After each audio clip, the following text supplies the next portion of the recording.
Today I'm speaking with April Ajoy. April, thank you so much for joining me today. Thanks for having me, Tim. Absolutely. I've been looking forward to this for a while, and we'll start with a quick bio.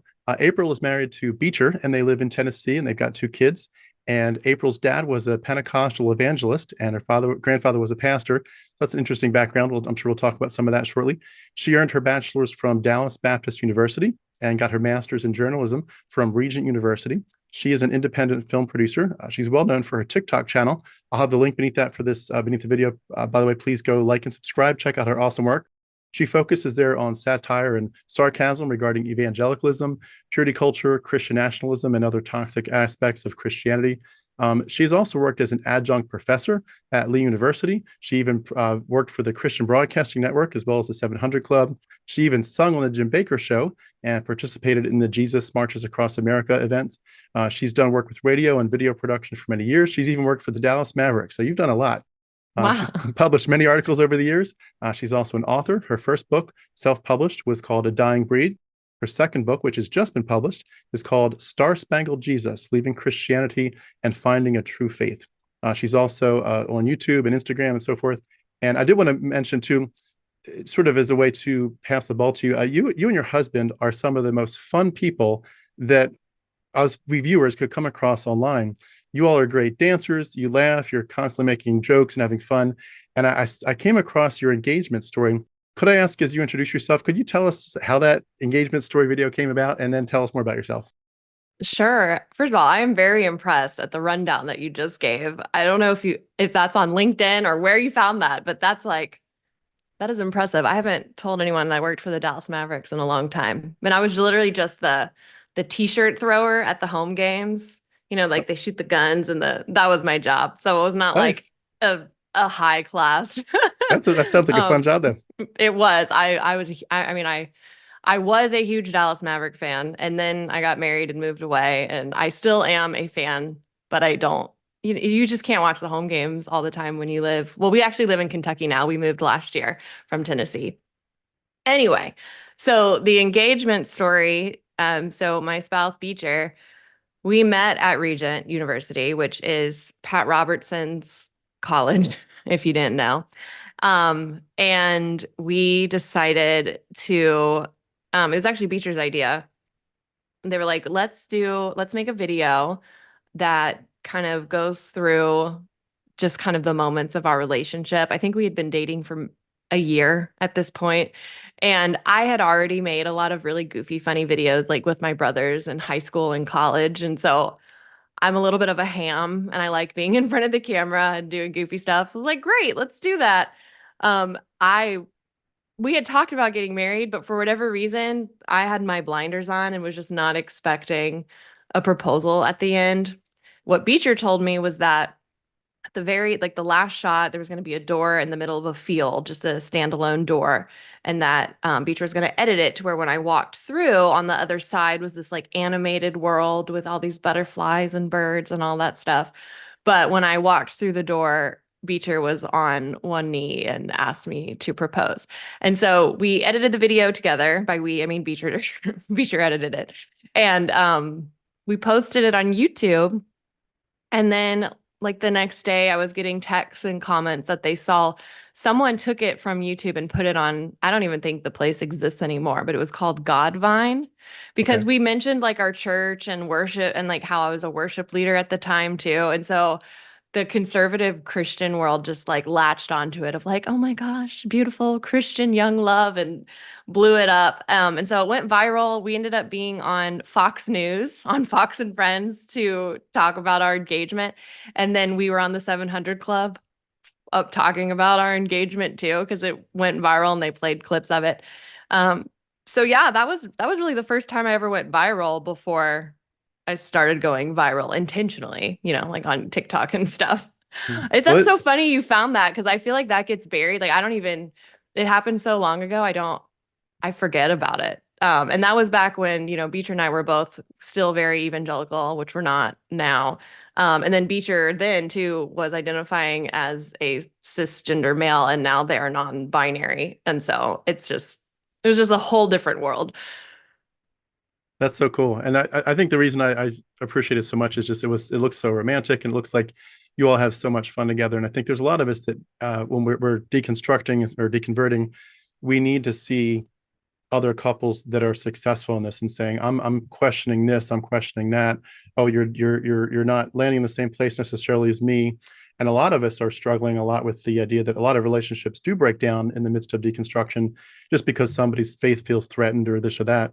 And to Yeah. see people that are just so fun, it looks like you all have so much respect and love for each other. And it's a real big encouragement. I know that's not the big reason we're here to talk today, but I just want to say I appreciate you all. You're a great example to us. Well, besides that, could you tell us a little bit more just about yourself in general right now? Like what's life like for you? Yeah, so Beecher and I, we live in Lexington, Kentucky. Now we moved here last year. We have two daughters, 8 and 5. So my youngest just started kindergarten, and I have big feelings about it. Um, I mean, day-to-day life. My book just released, so this month's crazy. I'm on a bunch of podcasts and YouTube shows, and traveling and speaking. And it's funny. I'm actually speaking in a few different churches. One is a Unitarian, like non-Christian church, but the other two are just progressive churches, which I love to say because there are so many conservative, the more evangelical Christians out there, they think I'm just like the biggest heretic, and it bothers them so much that I'm like in churches. And like my book, Star Spangled Jesus, which I know we'll get to, um, it's an anti-Christian nationalism book, but I somehow got published by a Christian publishing, like it's a Christian imprint under a bigger publisher. And so my book is literally next to like Eric Metaxas, who's a huge Christian nationalist, and Joel Osteen. Like my book is about like like I talk about my trans spouse. I'm fully queer affirming and like I don't know, it just makes me laugh Yeah, I got in there. it's quite the journey, quite the journey. Yeah. Well, I do want to mention to our listeners, my listeners, as you probably know, are more on the deconverted side. So this conversation is going to be a little bit different. We're going to touch a little bit on your faith here at the beginning, and we'll go through a little bit of questions there. But we're going to also talk a lot about Christian nationalism. But I do like to start pretty much with most people, just to say, what did you grow up believing, and how did your relationship with Jesus begin when you were a child and in church and so forth?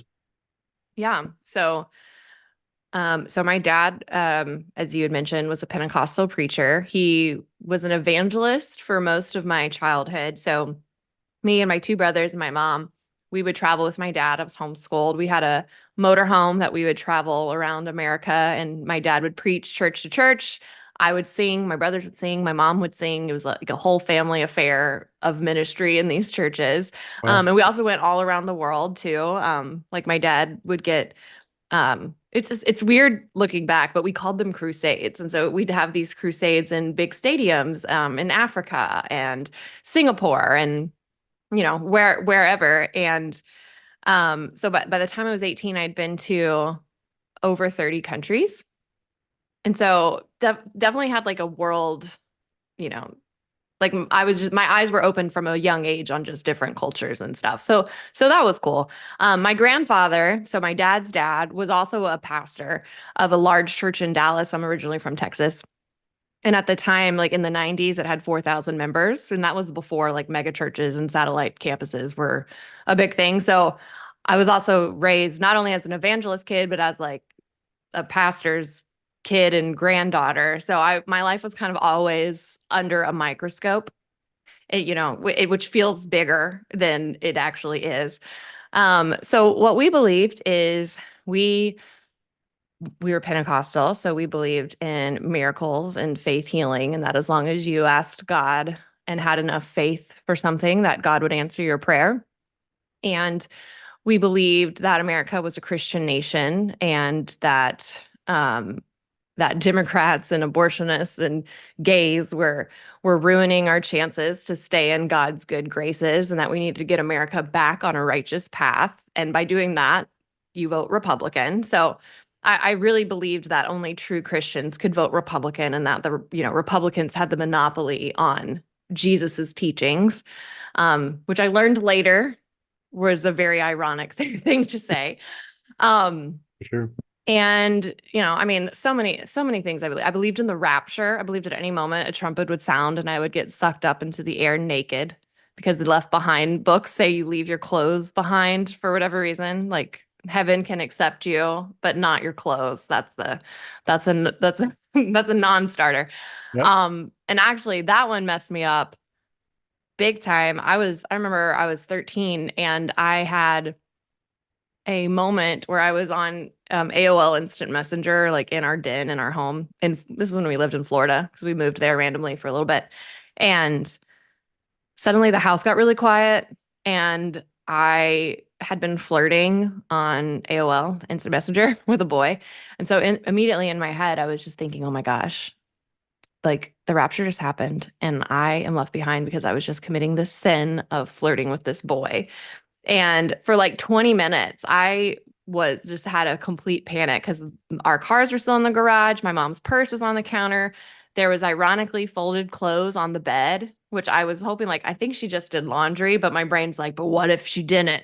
And so like Wow. 20 minutes of me like literally at 13, I'm planning like, okay, if it's the rapture, it's fine. There's that military store. We can go and get supplies. You can go find the underground church, join the underground church. Like I was preparing myself, like you can refuse the mark of the beast and get your head chopped off.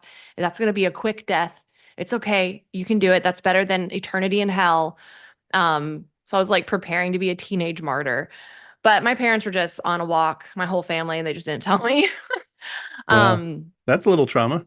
yeah, it was actually really traumatic. I laugh about it now because the belief now seems so like obviously ridiculous, but I really believed it. And I believed in that anyone who didn't say the sinner's prayer, that wasn't a Christian, would go to hell for eternity, like eternal conscious torment, burning alive literally forever. And so, and then we were very demon happy. So I was always questioning my own thoughts. Like, is that thought me? Is that thought a demon or is that thought from God? And even if it was me, that could have might as well have just been a demon because I was also taught that like my flesh was inherently sinful and that I was inherently bad Right. and that I couldn't trust my own instincts because my instincts were of the flesh and the flesh was sinful. And so lots of things. And then purity culture, on top of all of that, I believed that like my worth as a woman was pretty much in whether or not I was a virgin when I got married. Um, and I mean, I don't know how deep you want to go down the rabbit hole, but that also messed me up. That's eventually. And With the so, with the purity culture, did you, I assume, have a lot of emphasis too on ultra modesty, like just even if you were, being pure in your relationships, just like that you were constantly a threat to men's thought lives, that kind of stuff, and cover up as much as you can. yes, yes, I had to cover up. We lived in Texas, so it was like 100-degree summers, and I remember I'd be wearing like Yeah. my summer dress with a long sleeve sweater over it because modesty. Um, yeah, and like the talk, there would be so many teachings too on, women like don't put on the menu what you're not willing to offer and um uh yeah, that women that girls even I mean I remember being taught from like a young age, like 10, that like that guys only want one thing. And if you walk around and you're in like little bitty shorts or whatever, you're just basically tempting men and like that we are in control of men's thoughts and men's lust and that you don't want to cause a men to stumble. You don't want to be a stumbling block for these godly men of God. Right. So yeah, that was definitely in it. At what age would you say you gave your life to Christ as your savior? I remember it. Well, I was 3. I think I remember it, but my dad also told the story a lot, so I don't know if I just remember because of the story, but um no, I remember. I was laying in bed, like I have an actual memory of asking my dad because I had heard his sermons. I'd been in some services where he would speak and not always in kids church. And I remember and also my dad was a big like he witnessed everywhere he went. Witness is our term for proselytizing. And so I would see him like pray with the waitress or pray with the store clerk and lead them in the sinner's prayer. And so I remember at 3, I was like he was tucking me in bed at night and I asked him, I was like, "Well, Daddy, do I need am I a sinner too? Do I need to ask Jesus into my heart? And he was like, yeah, do you think you're ready for that? And I was like, yeah. And so he led me into the sinner's prayer. Then he was so excited, and I was so excited because he was so excited. And so then we called my grandparents and we told them, and they were so excited. And Yeah. And all the yeah, angels so in like heaven I rejoiced. literally, yeah, so I don't have any memory of not being a Christian, of not having given my heart to Christ. Hmm. It's an interesting background that because I share a lot of that too with I didn't travel like my family didn't travel like yours did, but it was very much like life is clearly all about Jesus and the gospel. It's about salvation. It's about what you can, what he's doing through you and what you can do for him to spread the kingdom. And Hmm. it gets to a real strong point, I think, for a lot of us, where the temptation to have two lives, which I would see in other Christians and think, I'm really not impressed with your Christian walk because you kind of like saying you're a Christian, but you're not living it. Like for a lot of us, it was the real deal. Like Yeah. everything was you have to love the Lord Jesus. You have to honor him and preach the gospel with your life and your words. And that whole like Isaiah 6, who will go first? Here, my Lord, send me. Like I'm willing to be spent for you. And it sounds like you got really intense in your faith where this was not lip service. This was real. Like you really wanted to give your life away for Christ. Is that fair to say? Oh, yeah, totally. And like most of my friends were Christians because I was homeschooled and we went to church. But if I ever met someone who was not, like my neighbors or whatever, I tried to convert them. And I felt like if I didn't at least witness to them and tell them, like, hey, if you don't accept Jesus, you're going to burn alive forever in hell, that their blood would be on my hands. Because that was something that was taught, that if you were to come across someone who is not a Christian and you didn't tell them, you didn't give them the truth and give them the lifeline to save them, Yeah. and then they were to like die the next week, that their blood would be on your hands. And that was so that offered that was also just a mess, like messed up your mind. Like it was really hard to have genuine relationships unless people were Christians, because otherwise the stuff and like it just felt like an ulterior motive the whole time. And you know, and so like me and my brothers, when we were really young, we would argue over who got to witness to the waitress going into restaurants. So like we literally were just like telling everyone about Jesus everywhere we went. I mean, my dad was an evangelist, so it kind of came with the territory. But like as I got older, like more in middle school, I started realizing that that's not really cool to just go up to strangers and tell them about Jesus. Like we'd go door to door witnessing too in like different neighborhoods. You know, sometimes we would just do like outreaches. We're like, we're all going to go to the mall and have like a church group, and we just go up and talk to a bunch of random people, which always gave me so much anxiety. And then I would feel guilty about having that anxiety because I was like, I'm sharing good news. Why do I feel so anxious about it? Um, but yeah, I started not witnessing to every single person that I met because it just felt like too much. And Yeah. it was just, and most of the time you get rejected.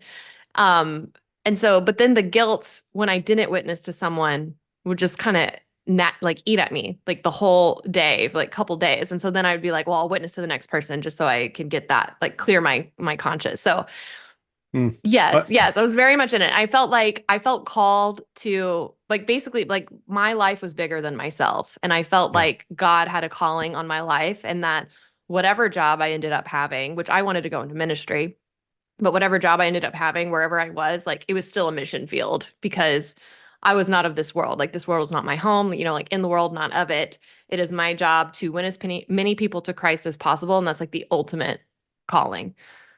Yeah, 100%. I had the same thing. I did struggle too with that guilt of like when it did feel awkward because my dad was a big tract passer at her. He Oh, would he same. would he would go to church and they have like these free tracts you could take to get pass out. He would empty that thing. He would take 100 tracts a week Mm. and he literally could pass them out. He would go grocery shopping and he wasn't shopping for groceries. He was shopping for souls. He would Mm. just go up and down the aisles until he passed out 100 tracts. And unfortunately, some of them were like those chick tracts, which were really kind of nasty. Oh But yeah, remember those? But I um, do. Do you remember the one that was like, "This is your life," and it's a guy going to have like, well, he's going to like the judgment doors of heaven or whatever, and they replay his entire life on a screen. And then at the end, he hadn't said the sinner's prayer, but he was like, "But I was a good person." They're like, "You didn't say the sinner's prayer," and then they send him to hell. And then yep, they're like, "This could have been his life," and then they do an alternate version, but he says the sinner's prayer at the end, and they're like, "Heaven."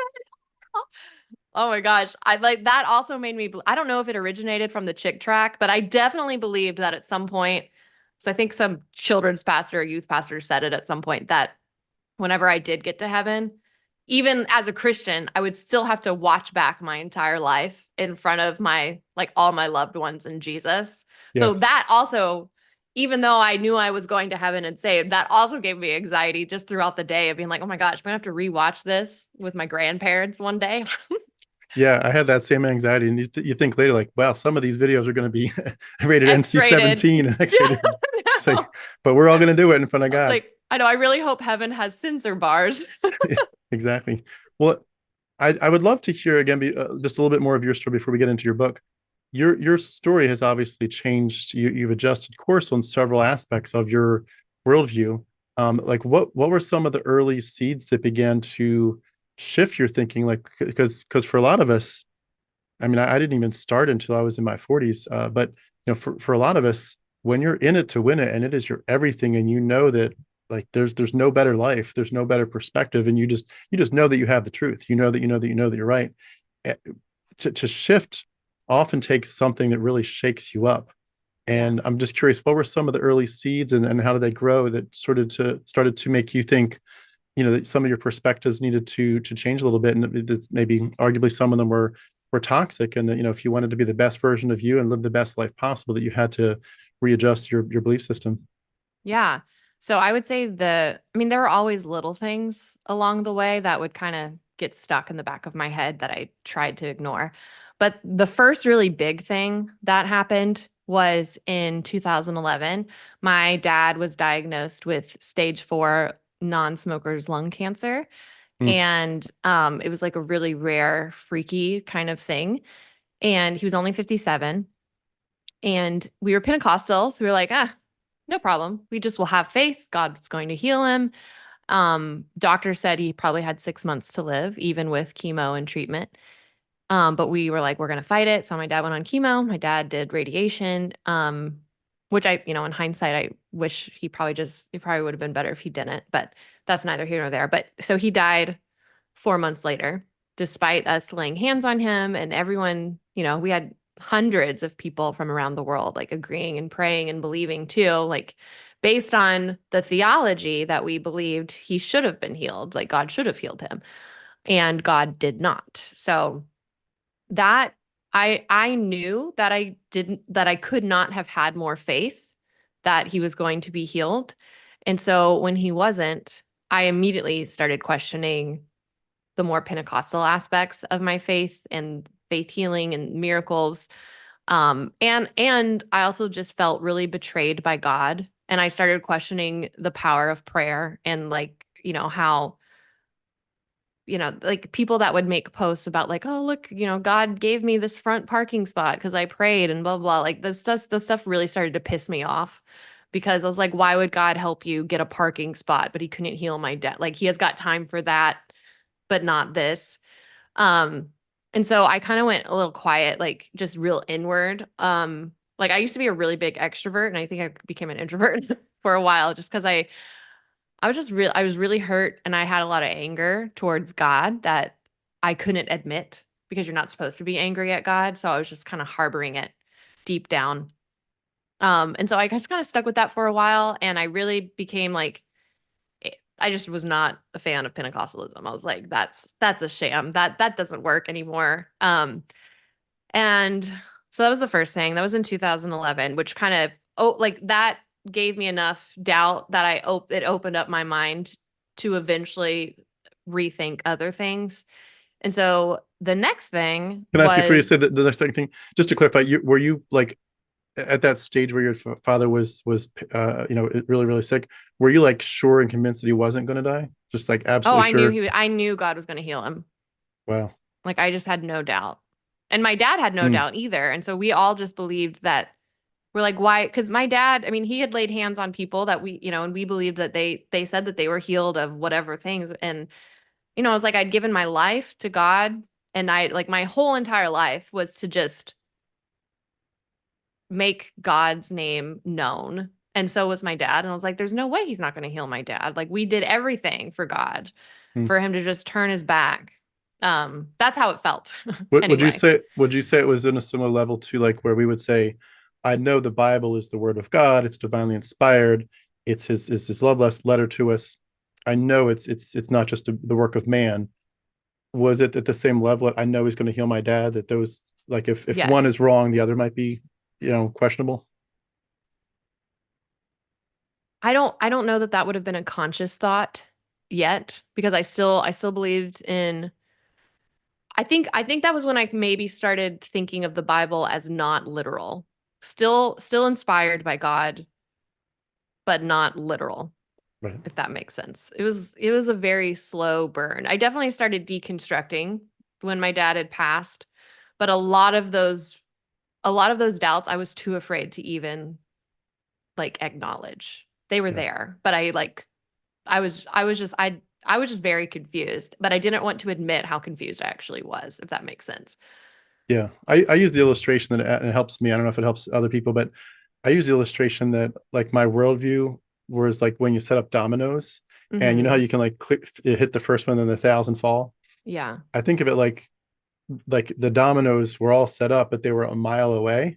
And Mm. like when I was making these little kicks, I was actually taking little micro steps that it was still a mile away. So even though it was like that's why the dots didn't connect in a sense because Yeah. wasn't close enough to connect them, but it took a lot more micro steps to get there. People could argue, well, you should have been smart enough or whatever, wise enough to put the pieces together. But it's like, Right. well, that was my journey. I wasn't ready yet for whatever reason.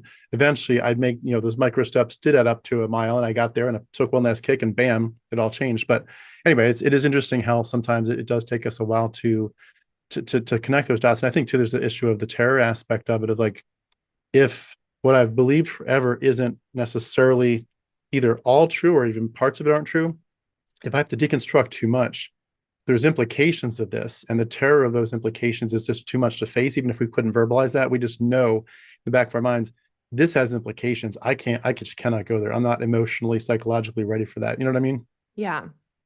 Yeah, and it didn't help too that my entire life I was taught not to have doubts. And if I did have doubts to shove those down because they're like a few doubts are okay, but too many doubts will lead you to, question whether God's even real. And then one day you wake up an atheist and you go to hell. And that's like the worst thing you could become. Like atheist was always like, you don't want to be that.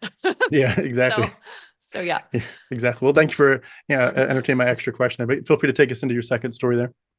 Oh yeah. Um, so I shortly after grad school, I went to Regent University, which was Pat Robertson's, and then I randomly worked in a corporate world for a little over a year, and then I got a job at CBN as a TV producer for 700 Club Interactive, which played right before the 700 Club. Is basically the same type of show, but I remember being in those meetings, and they show a lot of testimonials of people who are healed and people who have miracles in their life in some way, or someone was an alcoholic and God delivered them and now they're sober. So those are the types of stories that I produce, and I remember being in like pitch meetings, and I wanted to pitch, or they had stories of like someone who was gay and God delivered them and now they're straight. And I had found a blog of a guy who was gay. He was like an openly gay Christian, but he was choosing to live celibate. Because at the time, I still believed it was a sin. And so I pitched him. I was like, I think this would be a great story because most Christians don't get their answer to prayer. Like, obviously, I've got my dad not being healed as my experience.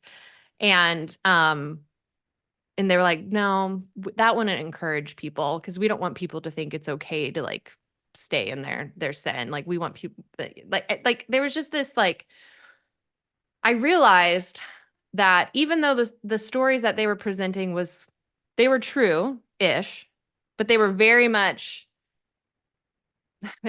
angled to present God as like this big healer and big miracle maker.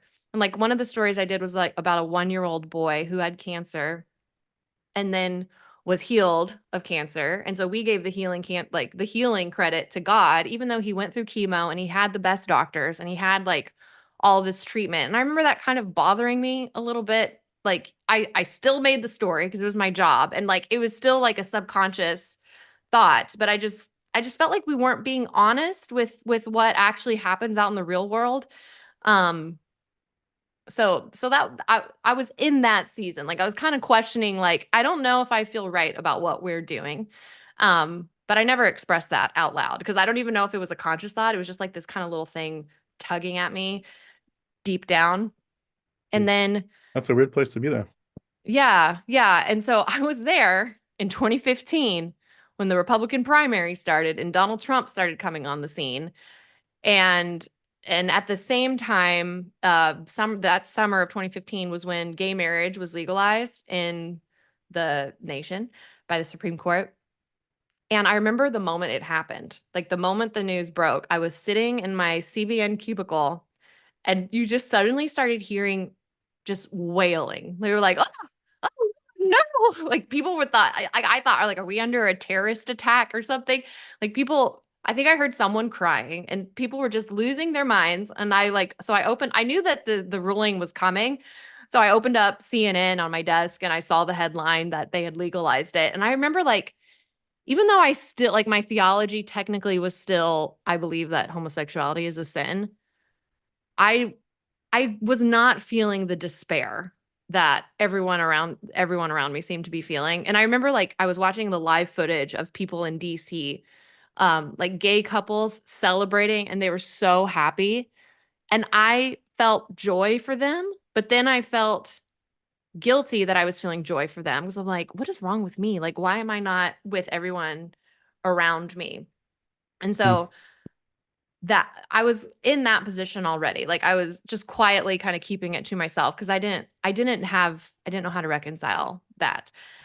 And then about a month or two later, one of my brothers, who was raised in the same homophobic world I was raised in, he flew out to Virginia where we were living at the time, and he came out to me, and he was gay. He said he'd known since middle school and had begged God to make him straight every single night of his whole life, and God never did, and was like bawling and didn't know, like, if he'd ever be loved or ever find companionship, and didn't know if God loved him. Like, why would God make him this way? And so immediately, because I loved my brother so much, and because I had believed that homosexuality was a choice or like influenced by a demon if they weren't possessed by a demon. Right. And so I immediately knew that that wasn't true, because, like, there's no way my brother would choose to be gay growing up in that world that I grew up in. Um, and so even though, like, my theology did not change right away, but I was willing to look at it again because I wanted to be wrong. It was the first time I was like, I want to be wrong on this, and I need to figure out what the Bible actually says and the history of it and the context of it, because I want to be able to love my brother. And so that kind of sent me on a journey with that. But then Hmm. that same year was when Trump came on the scene. And I remember in the 90s with Bill Clinton, all the Republican Christians around me were like, character matters. If he would have an affair or sleep around on his wife and lie to his wife, just he would lie to the American people. Like that stuck with me. And then suddenly you have someone like Donald Trump who said he's never asked God for forgiveness, and who literally said he, like, was bragging about assaulting women and had had multiple affairs and multiple marriages, and there was not good character there. And suddenly all these same people who in the 90s were like, character matters, Democrats, they don't believe in character, we believe in character because we are the party of morality. Suddenly they came on and were like, oh, Donald Trump's a Christian, he's just a baby Christian. And they're like, what, Hillary's worse and blah blah blah. And I was just like, I I felt like I was constantly being gaslit. 'Cause I'm like, are Yeah. we not seeing the same thing? Because that is not who I see. Um, and so honestly, I think my dad started it, and then my brother and Trump kind of at the same time. That was when the dominoes started falling because Yeah. none of it was making sense anymore. Hmm. I want to come back to your story in a minute, but since we're just on the Donald Trump topic, can I ask one of the things? So I guess we'll say we're going to ping pong back and forth between your book and your story. But again, while we're on Trump, a lot of Christians, myself included, when I was a Christian, and I know we're different, and then I've landed in atheism, and you were not at the same point. But the pro-life movement, that you mentioned abortion earlier, for a lot of people, myself included back then, that was the only issue that mattered. Like it really didn't matter like, yeah, I would have cringed as a Christian at Donald Trump's verbiage, the way he talks about women, the things he does. I would have just he's not a good representative. But at the end of the day, the only thing that really matters is one thing. He's not. He's willing. At least he was before. He was willing to stand with the pro-life movement 110%. And I know he's shifted, and as you know, his wife has shifted in terms of the way that they speak about it right now. But back then, for his first candidacy, that was like Yeah. prime. That was the main message. We're with you. Abortion is Hmm. completely wrong, and we'll work to eradicate it. And obviously, there's been a lot of changes now with the Supreme Court, how he stacked the Supreme Court, and Roe v. Wade being overturned. Were you at that point willing, like how did the abortion topic weigh in terms of, yeah, Donald Trump might be a jerk, but he stands for the life of these precious babies. Yeah. Yeah. No, I was 100% there. I was at that point, I became a single issue voter because I literally I believed that abortion was murder because I had only ever been taught a sensationalized view of abortion and that women were killing their babies in the ninth month, despite that not being a case. But I didn't know that because I watched Fox News all day. But in 2016, to my credit, and I think I will tell my grandkids about that, that I did not vote for Donald Trump. I still like could not do it. But because I was still really pro-life, I also didn't vote for Hillary. So I did the moral conscious high road thing and voted third party, which I regretted every day of Trump's presidency. Um, so yeah, but yeah, abortion was always a huge thing because when you're on the side, who wants to be on the side of a baby killer? And literally, like, that's the thing too. Even now, if I say anything against Donald Trump, there's all these conservatives coming in being like, "Well, you just want to murder babies." Like that's such a bad faith argument. I don't know anyone who actually wants to murder babies. It's just but I used to say that too. So like it's this weird place to be in because it's like I understand where you're coming from because I was there, but also you're wrong. Yeah. Can I ask, how do you balance the desire to not support abortion, but also to support women's rights and to trust women with their bodies? Like how do you frame that now in your thinking? Yeah, well, I think the goal is to lower the abortion rate. And I look at abortion as a symptom of a problem, and the problem is unwanted pregnancies. And statistics like in other countries too, show that the best way to lower abortion is through access to birth control, low income or low cost healthcare, free childcare, affordable wage. There's so many things that Republicans actively fight against. Comprehensive sex education, that birth control, that Republicans and I did too fight against that actually lower the rate of abortion. And studies also show that bans don't really work. It doesn't actually lower the abortion rate. It just also now harms and even kills women because even in the year after Roe v. Wade, the national abortion rate went up. Wow. And so that's when I was just like, am I trying to win a culture war and just give my party power, or am I actually trying to lower the abortion rate? And then also at the end of the day, I realized that I didn't actually believe it was murder because even though at the time I was for the death penalty, I did not believe we should be putting women who have abortions on death row. And so Yeah. it was just this realization of like, okay, I don't actually believe it's the same as just shooting someone, in cold blood. And I think most people would fall in that if they actually took a moment to just think about it.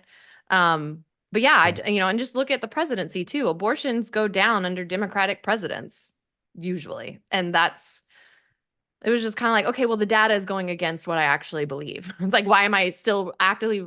But I didn't know any of that because they don't say that on Fox News. They just say, like, Democrats want to murder babies. And when you hear that and you really want to save babies, I mean, that's a terrible thing. No one wants to be on that side. And it was actually brilliant marketing to be pro-life versus pro-choice because it sounds like the opposite of pro-life is pro-death. But I would still actually call myself pro-life, but I think being pro-choice is actually the more pro-life position. Hmm. Well said. Well said. Could I ask, going back to your story a little bit?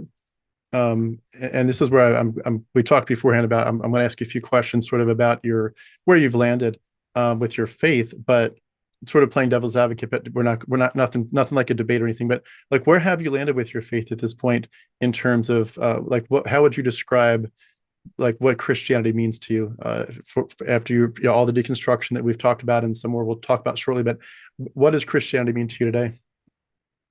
Yeah, so I still really love the teachings of Jesus. That was honestly a guiding force, even like in my deconstructing. Reading the red letters was what was really a big part in realizing that the Christian nationalism that I was espousing and that a lot of conservatives around me were espousing was against a lot of the things that Jesus taught, like the Beatitudes and love your neighbor and take care of the marginalized and feed the poor and take care of the widows and welcome the immigrant and lay down your weapons. It was just very opposite. And so I will say I hold my beliefs really loosely now. I have them, but they're not like I am open to being wrong again because I've just realized even when I said that I knew beyond a shadow of a doubt, I actually didn't know, and none of us really know what is beyond when we die because we've never been there because we're all alive.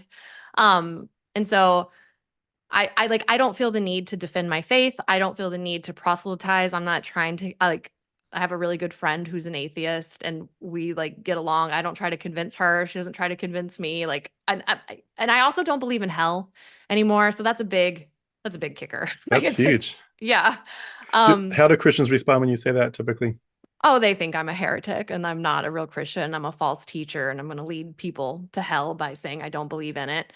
Um, and so it's really funny kind of being in this position too, because it opens the doors. Like I do have agnostic and atheist friends and I'll go on their shows and like like you're more like, why are you a Christian? And it's like, well, this is why I am. But then on the other side, I get invited to Christian shows too. And they're like, well, you're not really a Christian. And then I'm defending, no, I am too. It's like a weird, I get pulled from both directions.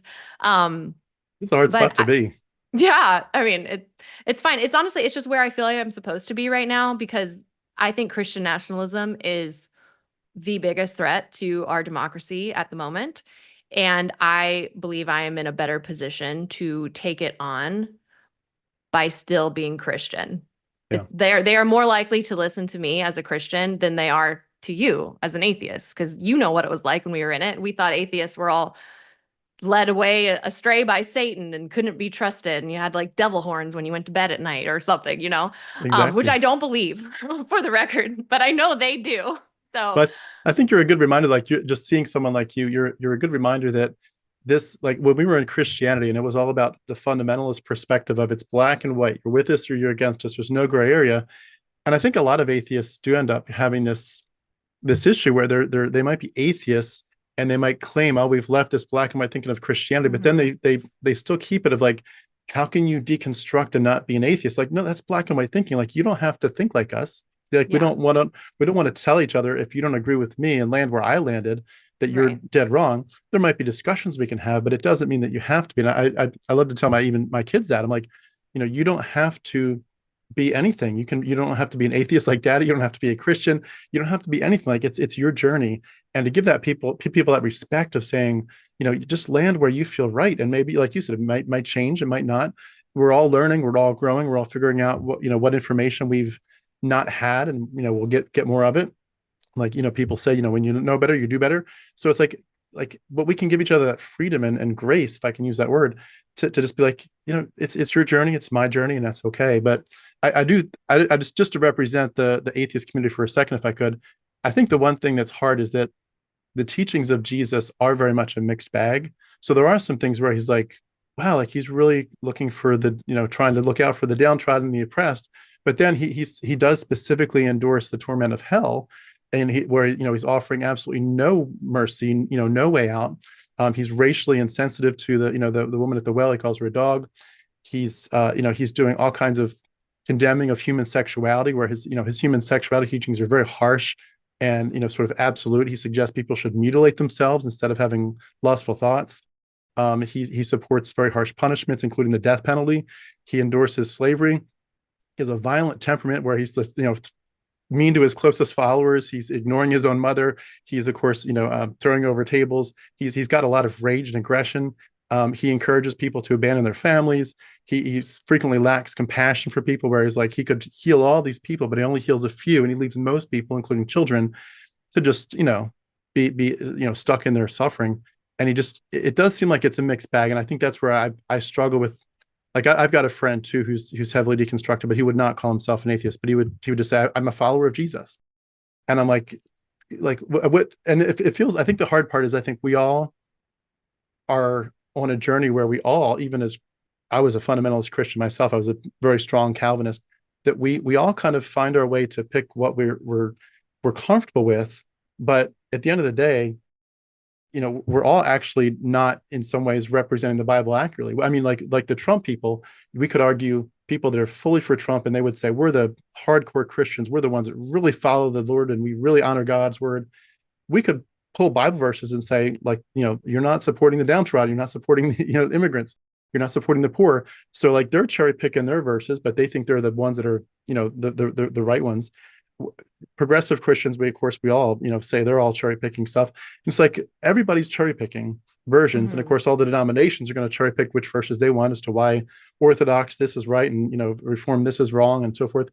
But I think it's hard for me at this point to really respect Jesus because of all the bad things he says. And I guess I would just ask, like, how do you figure out like what part of it you want to follow, as opposed to which part is like, how do you discard certain parts and take certain parts? And like, do you think that some of it is actually just man-made to the point that it's easier to discard it because it's like, well, that may not have even necessarily been in the canon originally. Maybe somebody added that in the third century.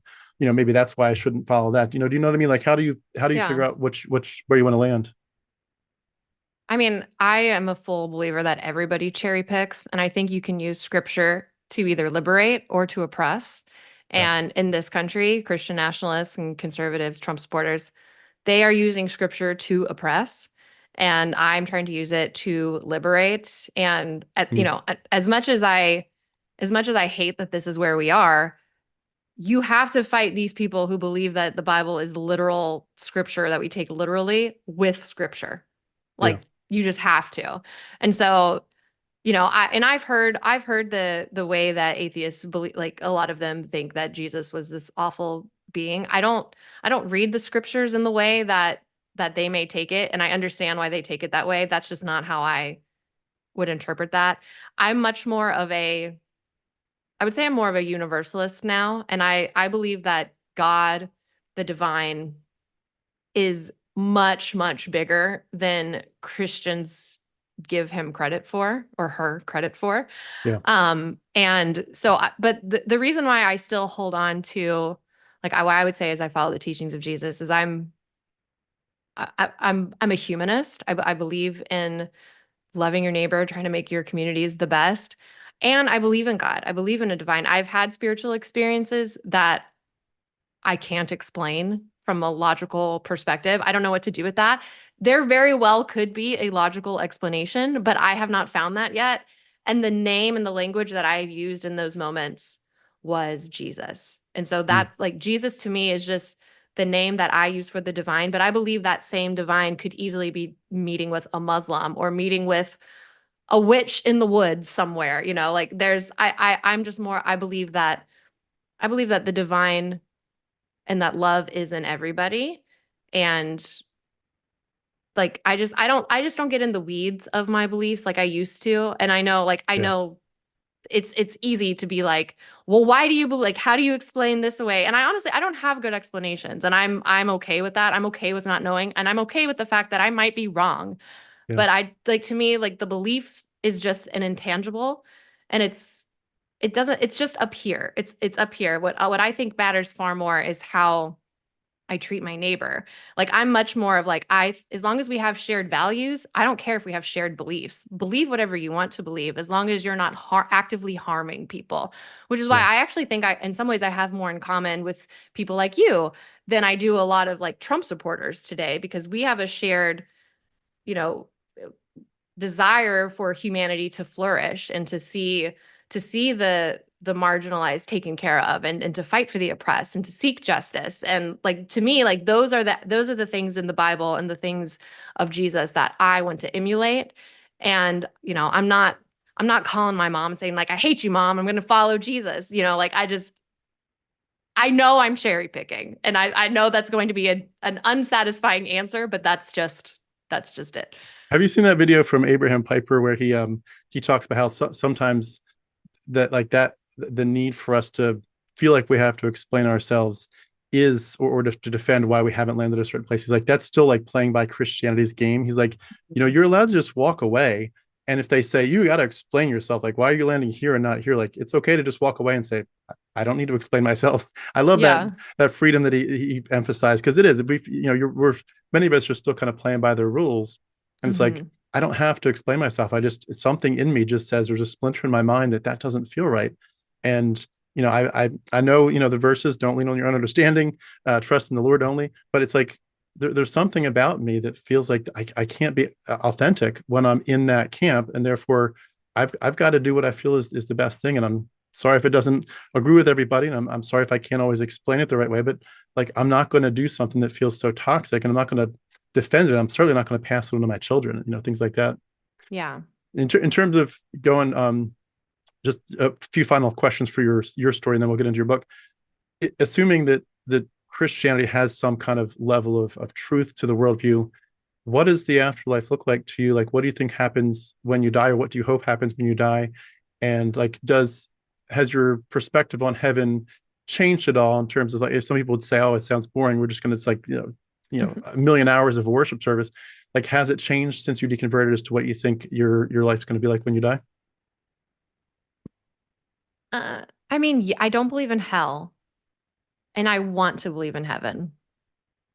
But and so like to me, believing in heaven gives me hope. So I choose to believe in that because it makes my day lighter throughout the day. And I really want to see my dad again. And that's pretty much where I've landed. I can't say I know heaven is real. I know that we're going up because nobody we don't know. Nobody knows. And I'm accepting that. But I just to me it feels like there's something more. And so Yeah, that's just where I'm at. Like, like my friend Eve, I don't know if you know Eve Was Framed. yeah. She's always talking about how like you can't choose your beliefs. Like you believe what you believe and you just can't help it. Like that's just where I am. Like I still believe in Jesus in some way and I still believe that there's a heaven, but I also know I might be wrong. Have you seen that movie, the Robin Williams movie, What Dreams May Come? No, I don't think I It's have. I highly recommend it. It's about the afterlife, but it's not like heaven as the Bible described it. It's more like the things that are part of your psyche that are just like that is home beyond home, that is peace beyond peace. And it's a beautiful, beautiful story. Has some, some different nail biter parts to it, but it's a beautiful story basically of like that just that utter desire to be like, I just want life to the way it should be. And whether Hmm. it's going to happen or not, we'll find out when we die. But that draw, that desire, like you said, to see your dad, and that in the movie it was, to see his wife and his kids. But I do think that's one of the hardest parts for me, is this struggle for the afterlife. Yeah. I interview so many people who say that they got bored as hell thinking about it, like worshiping God for a trillion years. Like it's not even a trillion years. It's like it's forever. This sounds so boring. And I don't like usually go into it too much. Every maybe 50 interviews or so, I'll like launch into like why I think it's actually a really good idea to have wanted heaven, and I can paint the picture pretty intensely, and to why I don't think I would have gotten bored at all. But like there are people like myself who think I really, really, really wanted it, and I still do. And even to this day, I still Hmm. hate my mortality. And I know that, if I live to be an old man and I'm of sound mind, that when I'm an old man thinking my time's just about up, it's going to really be a sad time for me. It's going to be a hard time emotionally to think I don't think I go anywhere. I think this is it. Um, and it's interesting how the afterlife affects so many of us so differently. And I do hope that, if there is an afterlife, I really do hope that you and your dad have the most beautiful reunion, and hope it's about 1,000 years worth of hugs. So it's can I ask, do you ever think about like if he is there and you can kind of talk to him, as it were, through time and space, through eternity, do you ever kind of Hmm. have chats with him and say like, Dad, we were kind of right, but we also were wrong. We're better than this. And what do you think, Dad? Did you ever kind of chat with him, as it were, in your mind, or at the grave Yeah, I mean, gravesite? I've gone to his gravesite and had some conversations. I've had dreams that were that seemed really real, like that he was really there and having conversations with me. Um, yeah, I mean, the thing is, I don't know where he would be, and I can't explain it, and I know there's no logical sense, but I really feel like he's still like his spirit is still here in some way, like that he's watching me or um yeah, and I just believe that, and I have no proof, zero proof. So don't be like, "Where's your evidence?" Like I don't have the evidence, but No, no, I just feel it. I get it. It's I think that the part of us too, I think when we deconvert, not you, but for those of us who have deconverted, I think there's a part of us that lands very much often in nihilism, the idea that Hmm. nothing really matters. And I really encourage people on my channel through different ways to like put yourself back in the perspective of a poet, like a philosopher poet. We're we if your deconversion makes you think life is just ugly and dull and boring, like you're doing it wrong. Like life should get more beautiful now that your mind has escaped a prison. Your poetry should just spring out of your heart, like that verse, out of the overflow of the heart the mouth speaks. Like you should just be welling up with joy that you're more free than ever, and that you can take your purpose back and your autonomy back. Like this is where life gets beautiful, not where it gets ugly. And I think Yeah. some of those dreams, like yeah, maybe who knows whether some of the things about heaven and the afterlife in the Bible or mythology, copied from other religions. But at the end of the day, a lot of them are just the human heart saying, life doesn't feel very good. Life feels really wrong in some ways. And I just want life to be right. I want my friends that are sick to be healed. I want to love people more than ever. I want family to be family, not just, living in different places and not talking to, like, I want the good stuff back. And Yeah. those dreams, for people that deconvert and just stop dreaming, I feel so sad for them. And I really encourage people, like, if get back to the poet part of you, because that's where life should become more poetic and more beautiful and more full of songs than ever. So Yeah. I think like my biggest shift in thinking about the afterlife in heaven is it was such a huge part of my belief system before. It was kind of like, okay, my life is hard now. People may not like me now, but my reward is in heaven. And I think so many people today, like they're repressing their natural desires. They are, almost they're putting themselves in a prison because they think their actual thoughts or, are sinful.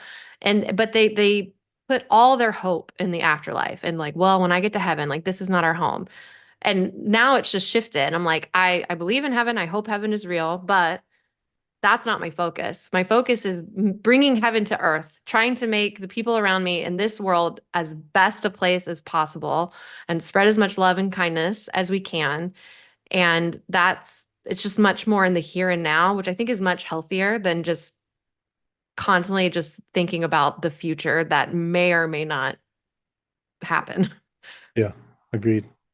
Agreed. And it's a beautiful journey, especially when you're able to at least feel like you can make your decisions and craft your worldview without the threats of, like, if you don't believe just like me, you're a bad person. Like just having that freedom to say, I'm not sure where I land. It might change, but for today, I'm being authentic to what I think is right. So it's a cool journey. Could I ask, going to your book a little bit? One Yeah. of the things that I think is really sort of on my radar all the time is I get this sense that Christians feel incredibly threatened in this culture. They feel like, whether it's an issue of the white side of it, the racism, where they're just like, oh my gosh, there's so many people of color all around me, and we don't want them in Hmm. charge of our country, or the culture war stuff, where it's like we don't want people that are not, heterosexual, to be, the mainstream, whatever, the sexual issues, just the idea that this is a Christian nation, and if I can't, if we're not having the prayer on our walls in school and at school, the Ten Commandments, etc., that if we're not in charge, then we're by default oppressed. We're being persecuted if we can't, have this as a Christian Hmm. nation. It feels like everywhere they look, they just feel like everything is a threat to them. Well, like as you thought through this book and as you reflected on your story, do you think that's accurate? Do you think Christians feel threatened? And like, like, put us in the perspective of what are Christians seeing when they look at the culture war? Yeah. So they believe that America was founded as a Christian nation. There's a lot of American exceptionalism wrapped up in that. So that's one reason you see them fighting. funding in public schools and wanting to have book bans and not, what they call revisionist history, but is actually just a more honest telling of what happened with when we did a genocide against the indigenous people, or an honest take on how horrible slavery was, that we owned people, and that people used the Bible to justify owning slaves. Um, there's this it So when you're a Christian nationalist, and I think one of the more insidious things about Christian nationalism is that people think they're just being good Christians. They don't know that they're Christian nationalists. And that's where I fell too. I thought I was just being a good Christian, love God, love people, exceptions apply, and then vote Republican. And so the reason that there's such this culture war is because they believe abortion is murder and that's a sin. They believe homosexuality is a sin. They believe trans ideology, which is like such a stupid thing to call it, is a sin.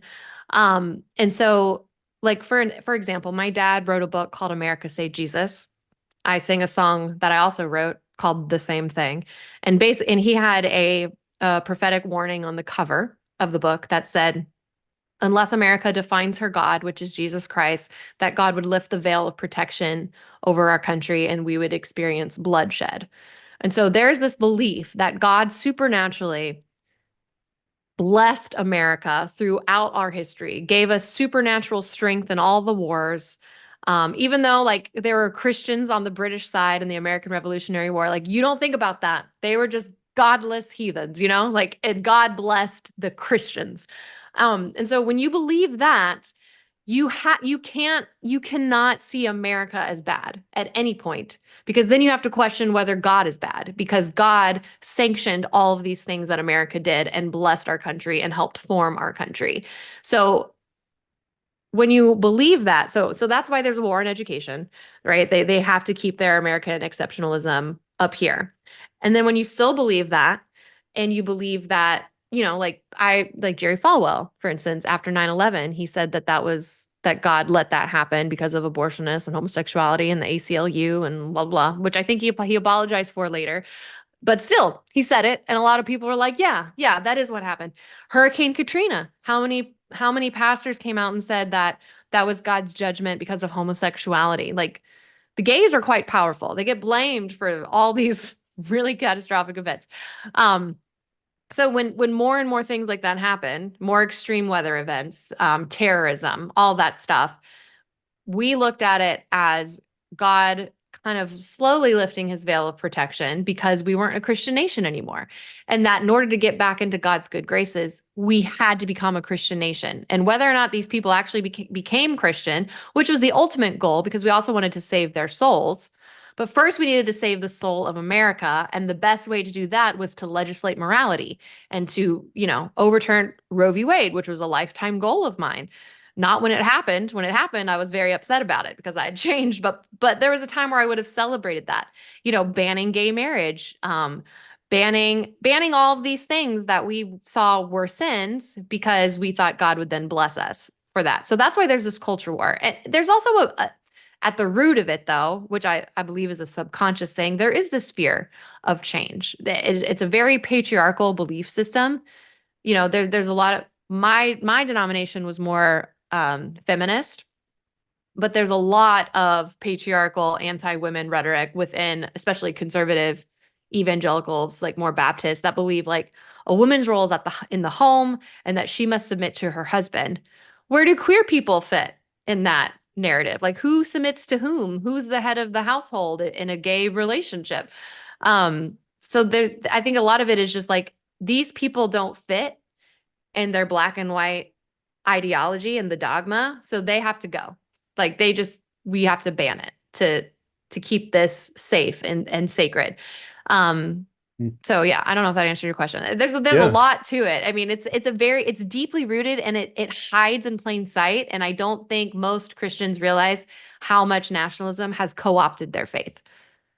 yeah, agreed. How much do you think, people are sort of closet racists with this, where it's like they would never say it, but like they're looking to basically turn it back to a Christian version of, Leave It to Beaver kind of stuff. Like that's Mhm. the world we want to. We want to go back to 1950s Americana, and but with a cross everywhere. I mean, do you think that a lot of this is based on the idea that we just can't take the fact that we have so many neighbors now that are neighbors of color? Like that's that this is really at its base a reaction of fear to say like we're afraid, like you said, of change. We're afraid of this country being different than what we grew up in, perhaps, and that at the end of the day, they never say it, but that there's a bunch of things that are unsaid that actually are at the real core of what's going on here. Like, do you think this is? I mean, I know some people would say, no, no, this is about Jesus and the gospel, and that's all it's about. But I get the sense that there's more for a lot of people. You know what I mean? Yeah, no, I mean, white supremacy is also very rooted in American evangelicalism. I went to a bunch of Black Lives Matter protests back in 2020. We were protesting, this was in small town Tennessee. Um, there was a large Confederate statue in the middle of downtown that someone had started a petition to get it moved to the local museum. So we were actually being very, I feel like agreeable and just being like, we're not going to destroy it. We would just like you to move it to like not in a place of honor, but where it can be contextualized in a museum. And so we started protesting at the statue, and counter protesters showed up. They started this whole like save our town movement, and they claimed we were all being paid by George Soros and we were being bussed in from out of town and we were turning small town Tennessee into socialism, which that's not how that works, but all that stuff started happening. And one day we were there and a white Baptist preacher, he was a local pastor, showed up, stood on the side of the Confederate statue people, and preached a sermon at those of us holding our Black Lives Matter signs. And in it, he said, the color of sin is black. That was like one of his points in his sermon, which seemed odd. It seemed like an odd choice. And so someone filmed it, posted it online, and went a little bit viral. And then everyone was calling this man a racist. Like, what are you doing? Why are you saying that black is sin when you're like speaking to a lot of people were black over on our side too, like Black Lives Matter protests. And he went on a Facebook Live, doubled down, said it was impossible for him to be racist because of the Holy Spirit in him. Like just and people try to explain like, hey, in the context for which you said it, maybe you didn't mean it in that way, but you were standing for a Confederate statue, which was the side of the war that fought for slaves to own black people. And then you were preaching at black people saying that black is the color of sin. And it was just like such a disconnect. Like he was just like, no, I'm not racist. And he could have just said, like, I misspoke. I didn't mean to say it like that. He was like, no, he was like, I thought that sermon through. Like the Holy Spirit told me to say it. And it was just like really eye-opening for me too, just to see how deeply rooted the racism is in evangelicalism, but that somehow they don't see it. Like there's just like tons of cognitive dissonance. Mm. It is. It's amazing. And I went to Bob Jones University for a year. Do you know that school? Mm-hmm. I was there just my freshman year, and then I switched to a school in another Bible college, but in Pennsylvania to finish up my time. But I remember at Bob Jones, like you couldn't do interracial dating and this and that, and it at the time it didn't impact me too much just because it didn't impact me. But I remember hearing some people that I would talk to just a little bit about it, like just on the surface, Mm-hmm. and some of them would bring up that curse of Ham thing. Have you heard about that? Yep. And that was like, I remember thinking, like, one of the first times it wasn't enough to deconstruct me or deconvert me, but it definitely was like just this little splinter in my mind. Like, do you really, really, really think that God has a curse on these people and that's why their skin is black? And I could tell some of them really were like they were either there or really close to it. Mm. And it was very, very disconcerting to see that and to think. And it was interesting how they finally changed it. Just they finally changed their rule just because of one of the George Bushes came and preached or did a message from the pulpit there, and everybody's like, why is George Bush doing this thing, and why is he associated with Bob Jones? And suddenly, because of this racism issue, and suddenly they Mm. changed the rule just because they wanted to be associated with the George Bush Mm. campaign. Like, no, no, we're on the same side. Please don't neglect us.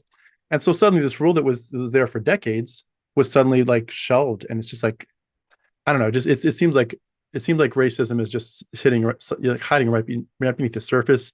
for a lot of these people, and it breaks my heart because in so many of these conversations, I feel like there's a part of me that's just saying, don't you want to do better than this? Like, don't you want to be Yeah. better than this? I mean, for my kids, like this is my story in a nutshell was about that exact issue. We were sitting around singing Joshua fought the battle of Jericho. And I know, in the story that, not the song, but the story behind it, they're about to commit genocide and land theft and slavery and child brides and stoning and genital mutilation. Like it's just awful stuff, but particularly the genocide. And it was the first time in my life that I, having wanted to always be a pastor and a missionary, was like, oh, like I don't know if I want to teach my kids genocide. Like that's cringy. But I have to because that's what Yahweh commanded. I can't not, side with Yahweh. But it Yeah. began this 3-year journey that eventually led to my deconversion. A lot of other topics that came up in those 3 years, but it was like this craving to just say there's something about this worldview that is making us monsters. And Mm. I've loved the expression to say that when you think monstrous thoughts long enough, it kind of turns you into a monster. And Mm. I feel like I want to just beg some of these Christians and say, do you not see how your worldview has turned you into a monster? Do you ever feel like people are kind of on that edge where they're so close to thinking monstrous thoughts, and especially like the ones where they say things like, I mean, I've heard some of them get so close as to say, we think gay people should be put in prison and Yeah. potentially even executed. I'm like, do you not hear yourself? I mean, what's that guy, that Pastor Greg Locke and things like that? So it's like, Yeah. you are truly turning yourself into a monster in the name of God.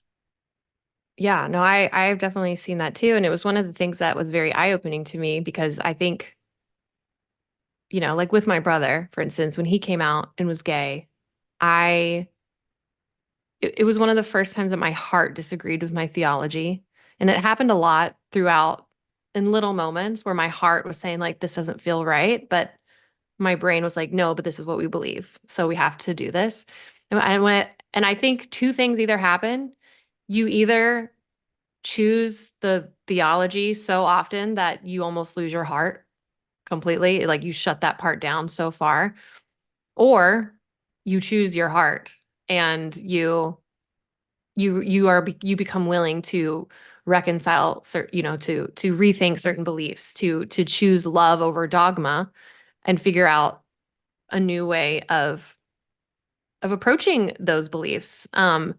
Yeah, it's honestly, it's funny. I kind of feel called now, like not to be all spiritual, but I feel like Christians are my new mission field. Like we joke about like we witness to Christians now. Like that's where we where we do missionaries work. Like I have zero desire to convert you or to like convert people to my faith. Like that doesn't like I don't feel the need to do that whatsoever.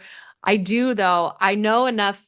I know the language. I know why they believe what they believe. And based on the way we were taught about Jesus, I know that they're not following that.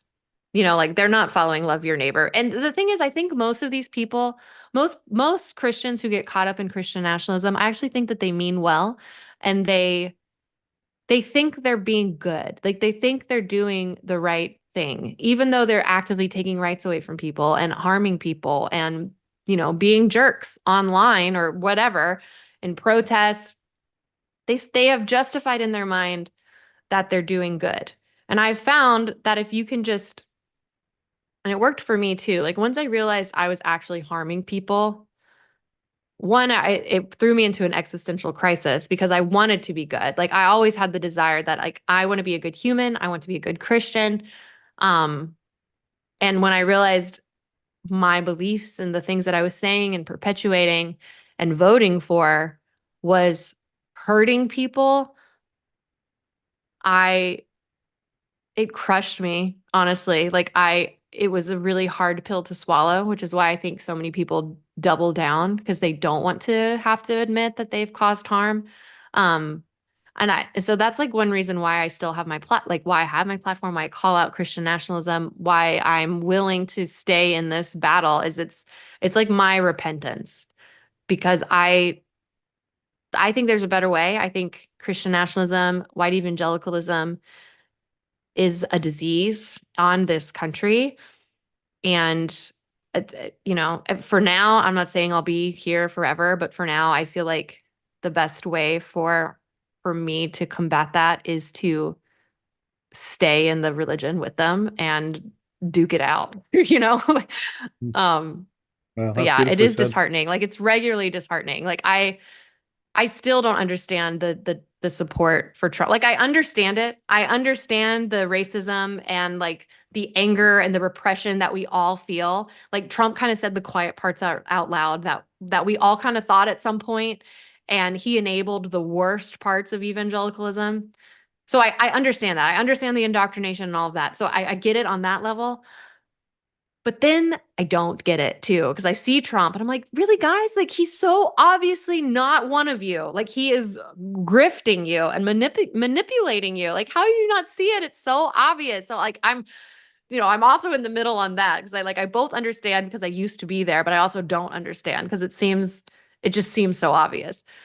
Yeah, agreed. It's hard, and I agree too with the idea that you got to try to make a difference. We know that it's an uphill battle, but I like to say, if I put 1,000 people in the kingdom, I'm going to take 100,000 back out. But like you just, it's more the idea of like I feel guilty. Like I preached.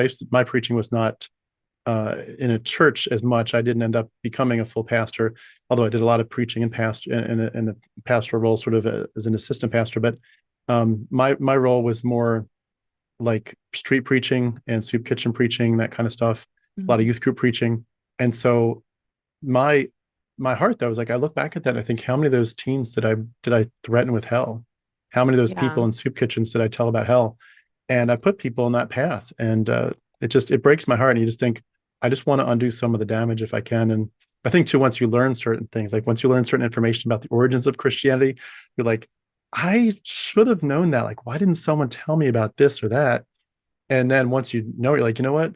I wish so much someone had told me, and I think it's not fair to tell other people.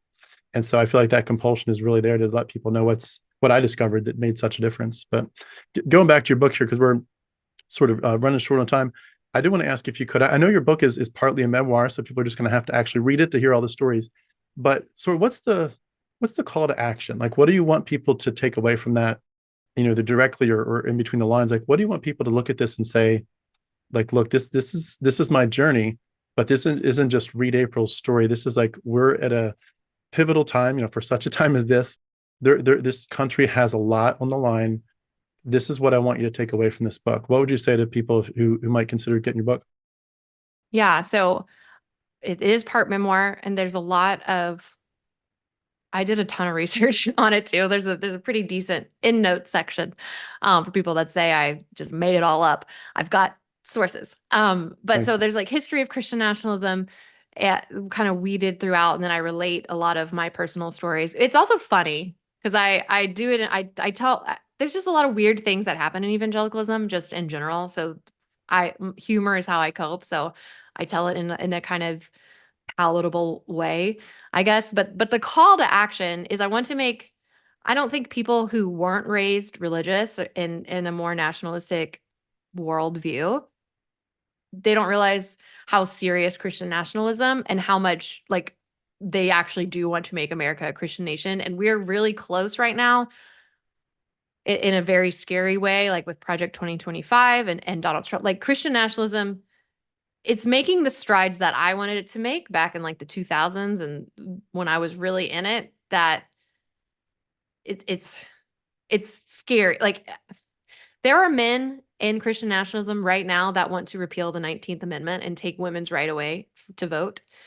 That is something that could happen. And I'm not a big fan of fear mongering, but the goal of it is one, I hope that people who are still Christians, who may have some nationalism still in their faith, like I want them to read it and be able to recognize it in their own faith and start questioning, start start realizing the harm that's in it. And I'm hoping by me saying, this is my story, this is the harm I cause, it's okay to change.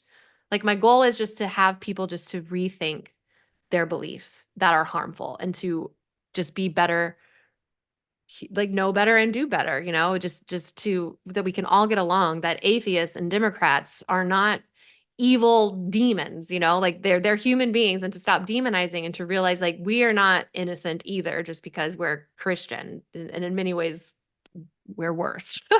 um and then on the flip side, I think it gives a really good insight. I've already heard feedback from people who weren't raised religious at all that feel like they now have better tools of understanding why someone would be a Christian nationalism or Christian nationalist, why someone would want America to be a Christian nation, why they would want a theocracy. Like there's just, I think when we can understand the mindset behind it, it's easier to have that conversation because you know where they're coming from. So it's just it just makes more sense in that way. And also I know a lot of people who have deconstructed or deconverted who still have family that are very conservative Christian, and probably have nationalism in their beliefs but don't realize it.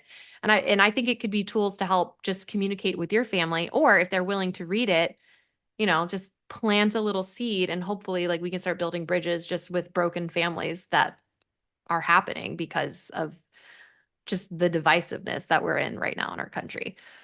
Mm. That divisiveness is a really big issue. It it feels like for a lot of people, like it's just like it's almost the topic of the day. And for a lot of Christians, I'm sure. I mean, I don't talk to Christians as much. My world's now mostly atheists and agnostics, but for a lot of Christians, like this is the dividing line. And if you're not with us, you are against us. Do Yeah. you feel like you're seeing people where they're just literally willing to part ways with I mean, as Jesus says, I'm not here to bring peace but a sword, and I'm here to divide father and mother and children. Like it seems like that's sort of prophetically happening. Do you feel like there are people that you're seeing that are willing to be like if you're not with Trump and you're not with Christian nationalism, you're almost not even a Christian, you're not on our side? Do you see that kind of rhetoric? Oh, all the time. All the Really? time. I mean, I saw it when I was in it too. I said it. Mm, When I was in high school, I made a MySpace group called I'm a Christian, therefore I'm a Republican. And you see it all the time. Like I still my algorithm, because I talk about Christian nationalism so much, I get, especially on Twitter or X, whatever. I'm gonna dead name X. Um, is I get so many Christian nationalist conservatives on my feed, and there are so many. They genuinely believe that you cannot be a Christian and vote for a Democrat. That they are taking a monopoly on good. They also think they're like you can have no morality outside of their God, which we believe in the kind of the same God, but I don't believe in their God. Like their God is really small. Their God is really weak. Their God claimed that Donald Trump was going to win the 2020 election, but the Democrats stole it from him, so are the Democrats stronger than God, And now they're saying that God wants Trump to win 2024 again, but now Democrats can control hurricanes to like send to Trump's like, come on.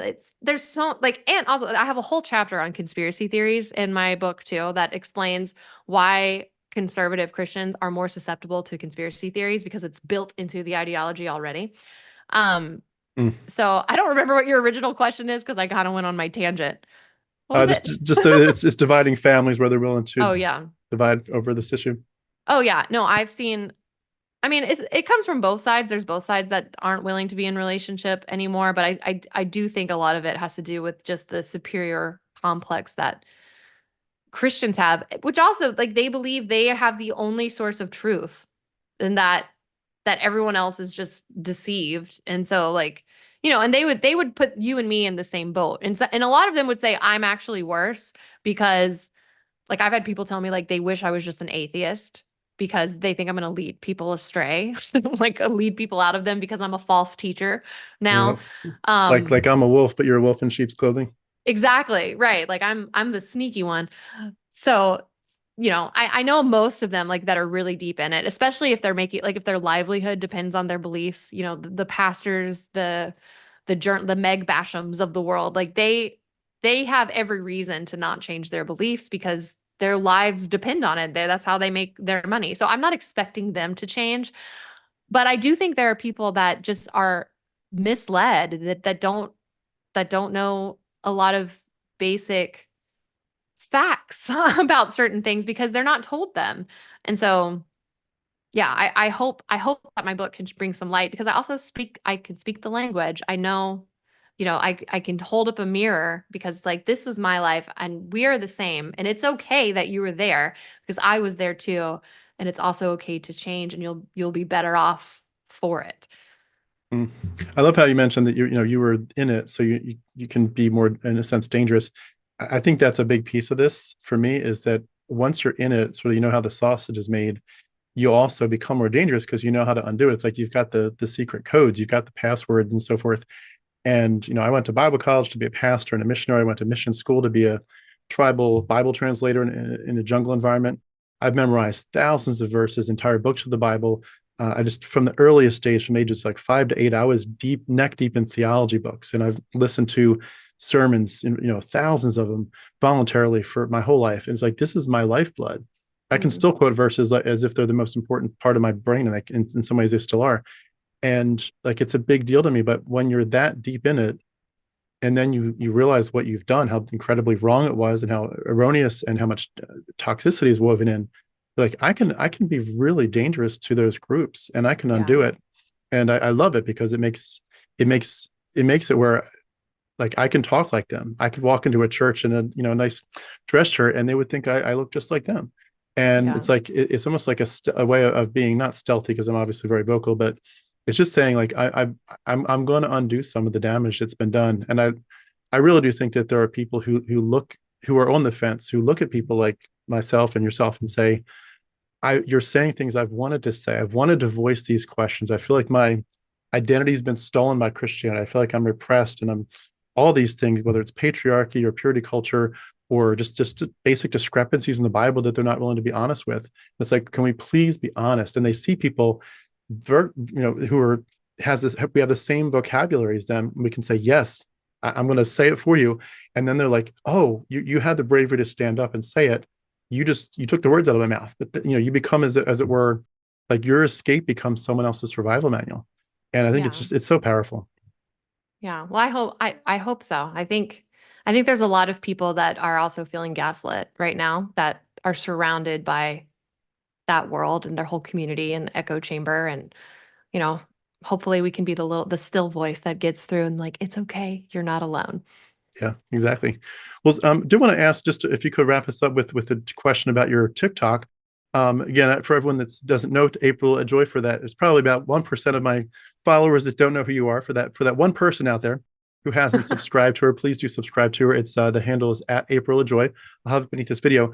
But I'm looking at your TikTok right now. You have 362,000 followers, 27.6 million likes, and your top video has 25 million views, and that dropped there from like still a huge number, 7 million, 3 million, 3 million, 3 million, 3 million, 2 million. It's insane the numbers you've got on that. How did you like what made you get on TikTok? And what do you think is the reason that it's such a big deal? Why are people so in tune with your messaging? Yeah, so it was the pandemic. And it was like the first week of quarantine and I was like, what's this teen dancing app? I just downloaded it initially just to pass some time with my two like toddlers and my spouse. I was like, we'll make fun family dancing videos or something. And so I initially started making just like funny mom videos. And I've always just been a fan of comedy. Like in another world, I would have been on SNL, like that would have been my dream. But so I did mom stuff. I had a couple go viral-ish and like small viral doing mom talk. And then I made one video. It was in May of 2020 that basically the premise was it was to a TikTok trend, but the message was when you're a Christian who doesn't like Trump, you get kicked out of the club. And it was just a funny little thing because I had been kicked out of my club pretty much. Like people were telling me my late father would be disappointed in me because I didn't vote for Trump. I was getting a lot Hmm. of hate because I was still very much in the church world. Like we were still going to church up until the pandemic. And I was just feeling crazy and I was getting angrier too because I was like, I can't be the only one. And anytime I'd post something on Facebook, I would get like, you're being led astray by Satan. And it was getting annoying. So I was like, well, let me just say this to a bunch of strangers on TikTok then. And it went viral. It got almost 1 million views, which was like, I think it was my most at that point. Hmm. And it was full of just hundreds and hundreds of comments of other Christians who were saying like, "Oh my gosh, I thought I was the only one." Like that they literally like everyone was feeling gaslit apparently like during the whole Trump years. And so it was just it's like, man, I'm not the only one. There's other people out there. So that just kind of opened the door. I was like, I'm gonna make more content that's politics. And also it was kind of a stress reliever for me. I had a lot of pent up frustration with what was going on in politics and Christianity. And so I started making, I've got a little ladybug Easter basket that I turn upside down and I use as a MAGA hat so I could be Trump supporters. And Nice. it just kind of took off. It wasn't planned. I didn't have some master plan. I'm like, I'm gonna become a TikToker. Now I'm on Instagram too and all the other places, but it just kind of it just kind of became a thing and it was really fun and it passed the time during the pandemic and then I got a book deal out of it too. So it worked out. Hmm. Well, I love it. I love it. It's so so good to hear your journey. I love all the great things you're doing because we need voices like you. And I've said it before a few times. I don't probably say it enough, but we need progressive Christians in these conversations. I think a lot of atheists do end up kind of feeling like progressive Christians are just, like you're in denial, like you're someday you'll be one of us. It's like, well, maybe you will, maybe you won't. It doesn't really matter. But it's like progressive Christians are necessary for us to partner with because a big part of what you're doing is just saying there are, Houston, we have a problem. Like this is there's some really nasty topics going on that Christians are totally supporting, and they're willing to stand up for it and preach it. Is preaching hatred, and it's like Yeah. we cannot, this cannot be acceptable. And whether you're looking at it from a progressive Christian perspective or you've gone further in your doubts and so forth, it's like either way, we're trying very much to be culture changers and to say not just to Christians but to the culture in general, like we're better than this. Like we as a culture are better than this. America is better than this. We can do better, but we're going to have to fight for it. We're really going to have to fight for it because there's an awful lot of hate mongering going on. And when you mix that with the conspiracy theories you talked about, and just the sheer fact that a lot of this is also very stealthy. Like I remember, do you know the name Ralph Reed? That ring a bell with you? That sounds familiar. He was one of the guys that was like really big into working for I think Reagan in the Bushes, but he was like the Hmm. kind of the behind the scenes guy. And I remember an interview once where, and I think he may have apologized for this verbiage, but they were talking about how it was like really on the fence where how this one president, I forget which election was, but one of them looked like in the polls it was like really neck and neck, and the next morning it was like Bush had just won, like really clearly won. And they interviewed Ralph Reed, and it's like you're one of the main guys behind all this. Like what's the deal? Like how did this happen? He's like, while you all are going to sleep at night, metaphorically, like, I'm working all night long. He's like, and I want this to be such that you go to sleep on election night thinking you've got a chance, and you wake up the next morning in a body bag. And Mm. it was like, again, I think he probably didn't mean to say it quite that way because it's obviously a little bit morbid, but Hmm. it was the idea of like you don't get it. Like we're stealthy. We've got Yeah. millions upon millions working behind the scenes, and we've got people, conversations that you're not privy to, but we're changing things. We're the culture changers, whether you like it or not, and we're going to move these wheels. They're huge wheels moving forward. And I think a lot of people are just ignorant of it, and it's kind of scary when you look at how stealthy they are. That all of a sudden, out of the blue, the whole culture has changed, and we're just like, I mean, I think even like Roe v. Wade was like, what the hell just happened? How did that Right. happen? But it's like Yeah. that's not their goal. Their goal is much bigger. That's just stage one of 10 huge steps that they want. They're not done yet. They're just getting started. They're just getting Oh warmed yeah. up. It's not, I mean, look at what's happening in Oklahoma. You have Ryan Walters who has passed a law that every public school has to have a Bible and they have to teach the Bible in public school. And he was caught on tape at a conference saying that Oklahoma is going to be the leader for all the states and that all the states will eventually do that. Like they want a theocracy. It is not freedom of religion. It is freedom of a very narrow-minded white Christianity. And just trying to sound the alarms because we're in this fight together. Like Christian nationalism isn't good for anybody, regardless of your beliefs. It's a very oppressive system, and there's a very real chance that it could be implemented in our nation, and we should do everything that we can to stop it. Yeah. And I've been wondering, this is, I'm not saying this, what I'm about to say, because I've heard people say this, but I would not be surprised if at some point there's even verbiage against atheists to say like atheists need to be basically shut down. I don't know if that's coming, if that's on anybody's radar, but I wouldn't be surprised if it's not on somebody's radar now, that it will be at some point. That atheists are just too dangerous, and that's scary because it affects me, it affects my kids, it affects my a lot of people that I love, and like I don't want this world to go that way.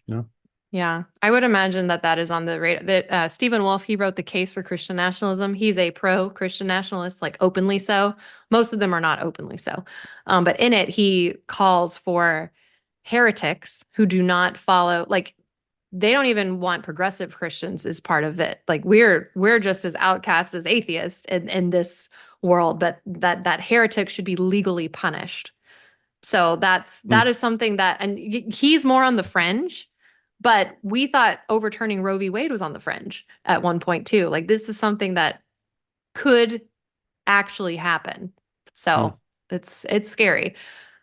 Such a contrast. Like we're on our way to sending people to Mars, but we're also going back to the Dark Ages. It's like Yeah. it's it's so surreal. Hey, well, I Yeah. just want to say I appreciate so much what you're doing. I'll have the link beneath this video for, of course, first and foremost, your book. Again, just the book is called Star Spangled Jesus: Leaving Christian Nationalism and Finding a True Faith. And so please do go check out her book and pick that up. I'll have the link for her Amazon page there. Also subscribe to all of her different platforms. I'll have the links for those. But April, was there any final parting words you can give us as we wrap up? No, let's end Christian nationalism. Absolutely. Well, thank you so much. Great to get to know you. Great to hear your story. I really appreciate what you're doing. We need your voice in the community. So thank you so much. Yeah. Thank you for having me. Absolutely. Have a great day.